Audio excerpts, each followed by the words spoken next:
I vibe coded the first app after 13 years building apps and it was a disaster.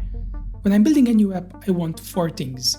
I want to move fast, I want to have full control and flexibility on what I'm building, I want a unified design, and I want my app to be maintainable. But vibe coding gave me none. Therefore, I spent weeks trying different methods until I found a solution. This solution is working really well for me and I used it to build more than 8 apps in the last 8 months, and in this video I will be sharing the steps that you need to take to copy it. But first, let me show you how my vibe coding session went so that you can understand the problem. The app I tried to build was a native iOS app in Xcode using SwiftUI, but like many vibe coders out there, I wanted to use Cursor as my main IDE. Therefore, I created a new project in Xcode, set its path in Cursor so that I can modify the same project, and started vibe coding. In a few seconds, I had the first version of the app ready, and this is the wonders of vibe coding. You can get an app ready in a few seconds, but I wanted changes, therefore I kept prompting the AI agent to do revisions on the code. The AI agent was doing what I wanted, but it was taking ages. I don't know if this is a problem with ChatGPT 5, but it was horribly slow. It's like in my head I knew exactly what I wanted and how to get there, but I had to explain it to another engineer to do it for me. In addition to this, when I looked at the code, it was good in a way, but it had what we call technical debt. Technical debt is when you take shortcuts in software development knowing that in the future it will cost you more. Also, the designs being created were not unified. Now, you tell me you should have designed the app before in Figma and gave the AI agent design reference. I know that you can do this, but I wanted something deeper than this. I wanted the colors in the app and the shades to be exactly the same. I wanted the headers to be the same in different sections of the app, and I wanted the general design of the app to look unified. Now, this is something which traditionally we used to do really simply by reusing the same components throughout the app.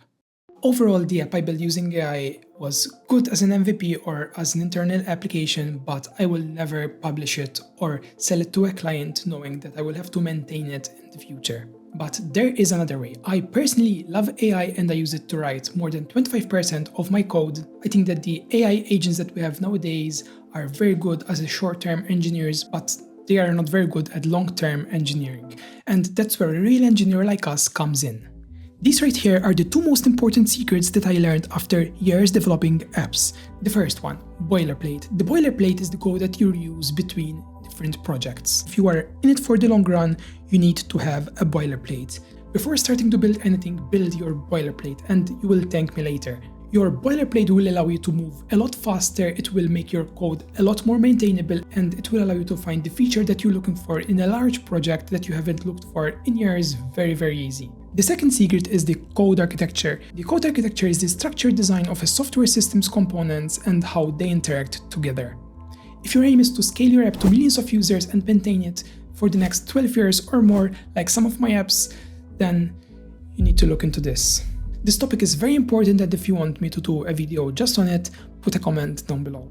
So now that I've shown you the problems that vibe coding can create in your apps and shared with you the 2 important secrets that I learned during the years, let me now give you the solution that I use to build apps with AI.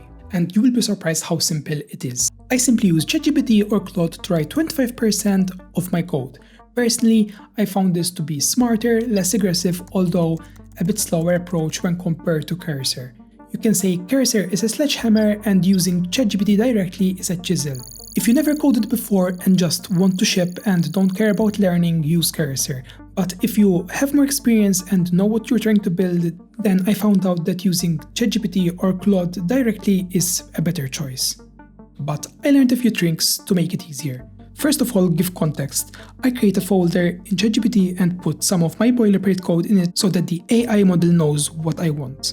Most of the time, I ask for complete SwiftUI views or functions that I can look at, review, and simply copy-paste in my code. While ChatGPT is thinking, I am writing the important code and connecting things together and testing the app so that I never waste any time.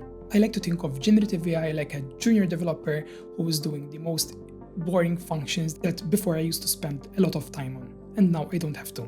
But as a solo developer, at the end of the day, I am the lead engineer of the project and I am the stakeholder, so I need to know exactly what is going on in my project.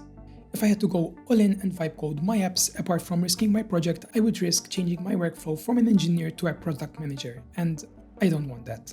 In the future, I want to be an engineer like I am today, and I want to be engineering apps, not managing other people or telling AI what to do with my project. And it does not matter if I use natural language or a programming language to achieve that goal. Thanks very much for watching. If you liked the video, please make sure to press the thumbs up button.